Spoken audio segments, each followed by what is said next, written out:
Now let's talk photography. Photography is both an art and a business, with photographers choosing a niche that interests them after years of practice. The photography business in Nigeria is a promising one, especially with the growth of the creative industry. And with an increasing demand for photographers, more people are becoming professionals. The photography industry encompasses companies and individuals that offer a range of photographic services, including still photography and videography for private events. Commercial and portrait photography studios are also included in this industry.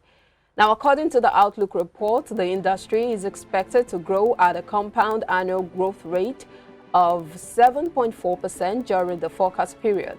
In 2020, it put the value of the market at $7.12 billion.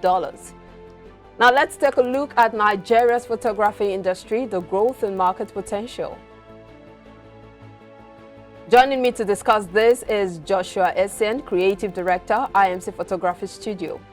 He's right here with us in this studio. Thank you so much for joining us. Thank you. Thank you. Now, photography is one business that has evolved over the years. Let's start by understanding why you actually delved into it. For me, photography was something that happened to me.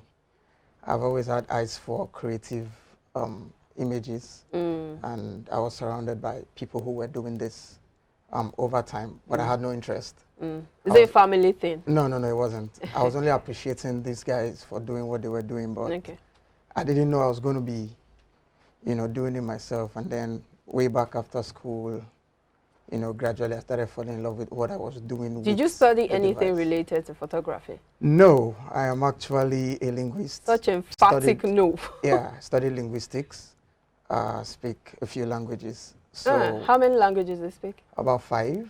Okay. I won't be speaking any. No, we don't even, we don't want to confuse our viewers. Somehow with that, it just happened that I started falling in love using the device, the camera, and gradually became a part of me, and then from there into videos and the rest. So what does it take to be a photographer, especially when you talk about cost and skills? It takes a lot. The first is focus. You focus, have to, forgive the pun. Focus. You need the camera lens to focus. Yes. You have to focus on what you want to do with this that you say you want. Focus on the devices, studying. The truth is, photography does not end. Like, you don't study and get to a point where you know it all. Each day you wake up, there's something new about photography. Somebody is bringing in a new idea, a new concept. As is with every business. Devices are coming up each day that, is away from yesterday's. So you just have to keep improving that one. So when I say focus, it means that you have to keep tabs on trends as they come each day. Yeah, so let's talk about the challenges. You said you've been doing this for over 10 years. Yes, I have. I imagine you've gathered a lot of experience, and I'd like you to share with us. And the good.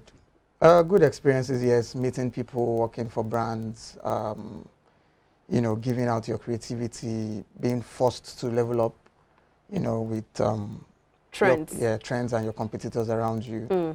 And other challenges also that comes with, as you grow in the business,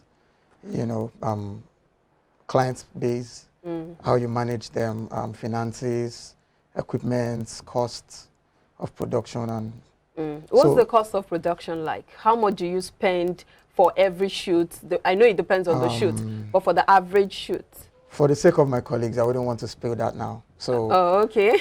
We can always do that in the office. But it takes a whole lot. We just need an estimate. I don't need you to be specific.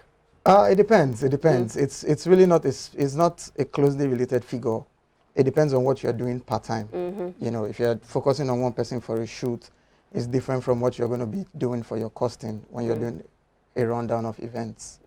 So that's why I said, for the sake of my colleagues, I won't be, giving that out. But it's something that for each point that you get to, you just have to look around you and look at what you're coming in with. And then, so you get to what determines how much you charge for a particular shoot?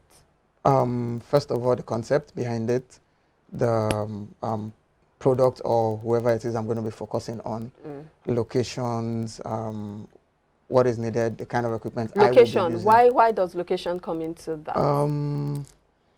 If you meet me in the studio, it's going to be a different thing. Okay. When you take me out, when you have me bring the studio to you. So it's going to be a different, there's going to be a difference in cost when I come to you. Okay. So if you bring me in here from my comfort zone, you have to pay for all the logistics that will bring me here. Okay. And then coming here also will require me bringing in some things that will help my work when I get here. So it's a whole lot. Equipments are right now so high in cost. Off the roof. And you can't even give less in this industry right now. If you're giving less, you're just going to keep going down. Is that why because if you look at the current cost of shoots, it looks like it has gone up.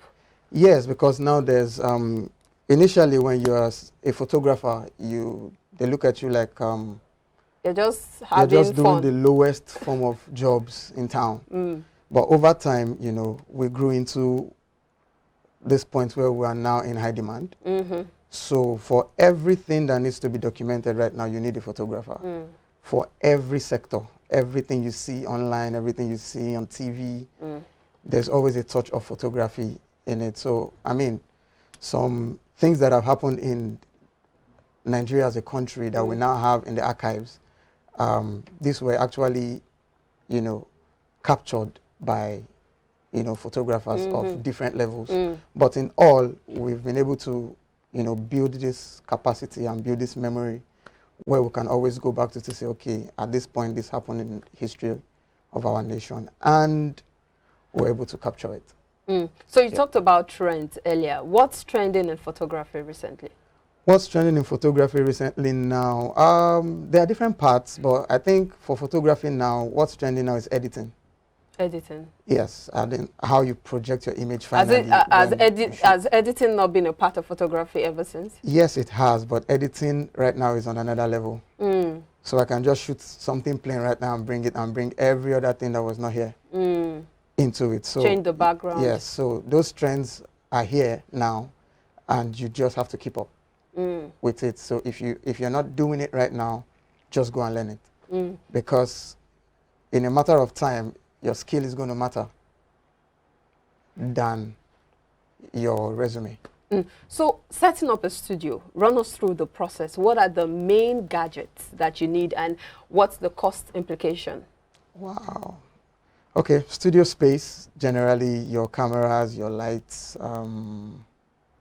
It's a whole lot, really. Cameras are quite expensive these days for the quality that is expected out there. But then, if you're starting, there's always room for starting small with what you can afford, what you can handle, and then over time. How small is small? Small is small. We're looking at some hundreds of thousands for the small. Okay. But then you just have to start small like that, and then you get to the millions. I believe every photographer's pride is when you look at, you know, your closet and you can see what you've been able to achieve in terms of equipment over time, and it gives you that satisfaction. But then when you remember the cost, wow. But then it's worth it. It's worth it. But I imagine that it takes a whole lot of money when it comes to the cost implication. But is there return on investment, and how quick, how fast is that? Well, there's return on investment if you do a lot of work. You know, you get jobs, you get paid for the jobs. But if you're freelancing, it's going to take you a while to, you know, get to that point of recovery. Because the truth is, the business of photography how does the freelancing work? There are people who just go to places and just, hey, I'm good at this, I can help you capture, and they just do it and just leave their footprints there. You know, but if you keep doing that, man, with the way Nigeria is going right now, it's going to hit you. So you also have to get clients who would pay you for the services you are rendering, because if you even look at one cost of the equipment you're using, I mean, it's enough for you to tell the client, you're going to pay me this figure. So how fast, how soon is ROI? It depends. It's not the same for everybody. How soon did you get your return on investment? It took a while. I'm still getting returns. I know. I'm saying the first ROI. It took me about Good returns. It took me about 2 years plus. 2 years plus. Yeah, because Steady. the reason for that question is people are watching. They want to know, do I really want to go into this? Am I willing to wait 2 years before I begin to get my money back? So that's the essence. If you have a flair for photography, then you should explore. Some people actually try it out, and then on the journey they get to find out that no, okay, I can't cope. It's too much for me to handle, and then they back out. But then when I said focus initially, I was trying to say when you start, keep your eyes on the prize, and it doesn't come that quick. It doesn't come that quick because when you meet a client, there are several other people offering what you're offering. So what are you bringing to the table? Okay, so I'd like us, before we go on the break, I'd like us to talk about the different specialties, the different areas of specialty in photography. There are different parts. There are lifestyle photography. The food aspect is there, where you focus on shooting food creatively, shooting clothes and all that. So e-commerce shoots and the rest of them like that, what you see online to buy, pre-wedding shoots. So it depends on the area you feel, you know, there's a connect with that you do. For me, I am open to all because each time... Because you want to make more money. Yes, money has to come in, very important. But then I am open to, you know, a good number of it because it actually helps you stay creative. Because if you focus on just one aspect, you don't really get to see what's on the other side. So if I go for an event, I get challenged. You know, I see my colleagues, I get challenged. I go into the studio, I get challenged. I see something else somebody did from a studio, I get challenged. I go on the streets to shoot what Lagos is like. I get challenged, you know. I get to see people in different areas trying to live life each day as it comes. So these aspects together just help you stay in tune with current trends. So you are able to tell a story each time you lift your device. And then you are able to focus your lens on that story. So it's not just about taking pictures, no, it's not just about telling stories. It's about what That's you a want fine to place tell to us. take a break. We'll be right back and the conversation continues. Please stay with us.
Most people don't understand the magic of the perfect skin, the allure of a well-pampered skin.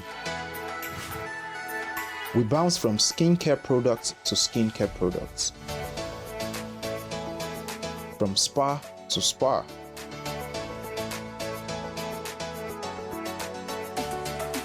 Looking for that ideal solution.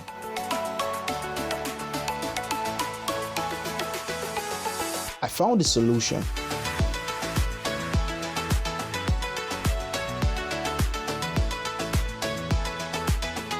And it's Blemiville Skincare and Spa.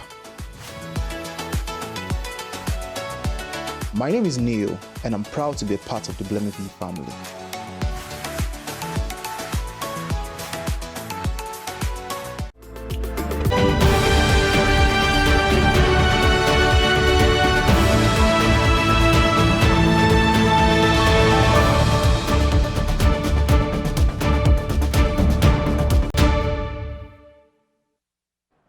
It sure has been an interesting conversation with Joshua from IMC Photography, and we've been talking about his niche and how he's been able to grow it over time.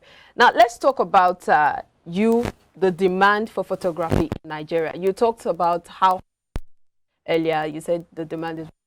I'd like to know specifics. How high is the demand? how much request in, say, a month? What's your peak period and all of that? Okay. The demand is high, yes, no doubt, because everybody wants to project something right now. Products, building personal brands. So the demand is high because at every point you get to right now, somebody has to capture something that you need to put out there. You know, some people do it with their phones, but then the demand for professional photographers is now high because of the kind of equipments that, you know, are currently trending also, and the creativity, you know, that is out there. So for me, if I connect with the fact that the demand is now high, is because I look all around to see that, yes, at every point in time, there's always a photographer behind this story that I see, this image that I see. Someone captured it. You don't have to know the name. Just know there was a photographer there. Someone did a good job. And so what's your market size? How often do you get requests? And, you know, in a month, a day, what's it like? Well, some days you don't get requests, or some days you get requests that are not immediate. You get requests in advance, you know. So it depends on how it comes. But basically, just leave a good memory behind whenever you do a job, and then, you know, you get referred back to. So that way, you keep building. You keep building. So it's not an everyday thing. Some people shoot every day. Some people shoot each week. Some people shoot once in a month, but then it just depends on, you know, your client's base. So what's your peak period? I think for me, every day is a peak period. Every day is a peak period. Handle it like making money every day. Yeah. No, what I'm saying is the rate at which people come in to take pictures, or the rate at which you get jobs. Yes. When is that's that? Why when I say every day is a peak period, is because the clients come based on what they want per time. So it's really not tied to you as the photographer. It's tied to what they are bringing. But what about seasons, festive seasons? Yeah, we all know that festive seasons, everybody wants to quickly do that. That's like once in a while. But then when I say every day for me, it's because if I'm not doing anything that has to do with festivity, I am doing something that has to do with a documentary. I'm doing something that has to do with lifestyle. I'm helping to project a brand. I'm making someone happy for their birthday, pre-wedding. So it just comes, you know, per time. So like I said, handle each day that comes like your peak season. I like that. So let's talk about how your staff, how you pour out yourself into them, how you make them see the vision, how you make them run the same way you are passionate about your business. Well, the Nigerian factor, usually growing up, we don't like to pour into people. We like to be the mastermind. We like to show up and then it's just you, you know. But over time, you've seen youngsters come from behind to overtake, you know, such people. So right now, when you pour into people, you get to expand more. And then the burden is less on you. Because if I have streams of jobs, I can't be everywhere at the same time. And I cannot also, for example, I want to edit multiple jobs. I can't do everything at once. But if I have been pouring into certain people around me, it's easier to push this to this person and push that, and then just guide them on what I want to see. Absolutely. And then it comes out fine. So having people around you and pouring into them is something that has to be continuous for the big picture that you see. Yeah, but I want to know how you do that. By basically just talking and guiding them. Like each day I want to see you improve around me, so that when we work together, you know, I don't feel troubled that, okay, that equipment in your hand right now is not going to deliver what I have in my mind. I feel like when you're standing there, you're representing me. So each time you click, it has to be me clicking. It has to take somebody saying, that guy did a good job. It means you also organize trainings from time to time? Yes, once in a while. Yes. So how do you build your client base? Okay, I'm going to take you quickly back. Build your client base, you build it gradually. When you take each day as your peak period, it means you're going to be forced to do well. So each time you do well, you are increasing your client base. In other words, you're leaving room for them to return, or either refer you, or, you know, just like put you out there in the faces of people. So basically, you will not be there to defend what you've done. But what you've done will speak for you. And then they are very quick to quickly show somebody to say, see what this guy did for me, or see what this team did for me. So that's how you build your client base gradually. It's not a one-day thing. Trust me. So have you had cases with dissatisfied customers, and how have you been able to handle in it? all honesty, yes. A whole lot of quarrels over the phone. Share with us. They send you images back and tell you, no, I don't like this. You didn't touch this part well, you know, over time. Have you had cases with people wanting to be fairer than they look? Yes, I've had that. In fact, I've even had people saying, can you trim my stomach? You know, and I end up saying, there's no scissors on Photoshop. I just say it like that and we laugh. But it's funny because the demand it's quite funny. You know, someone comes in big and then puts the burden on you. And then when you say, okay, for this thing you want right now, you're going to pay me extra. And then they flare up. But then you're giving me an extra, you know, workload to do. You're telling me your arms are fat, so I have to trim it and make it look trendy. But what baffles me, when you put it out there and we see you physically, how do we reconcile? Yeah. And then my ID is on the picture. And then everyone's going to say, okay, so I did this manipulation, you know, for you. So it's out there. But then for the client to be satisfied, you just have to go all the way out as long as they're paying. So that's the way you manage it. You just do what they want. Yes, most times. But then some I decline. Some that are outrageously out of this world. Okay, let's talk about the future of photography. Yeah. The future of photography is bright globally. Bringing it down to Nigeria, it's also bright because the demand is high now, and people are finding their niche each day.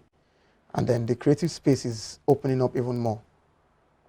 If you're not using your phone, you're using a professional device and all that. So the future for photography is bright, really, because we have a lot of stories to tell. More trendy gadgets, trendy gadgets, more smaller in size, easy to carry around, and then there's a whole lot to talk about in Nigeria. So you can't even be a photographer and not have something to say with your lens.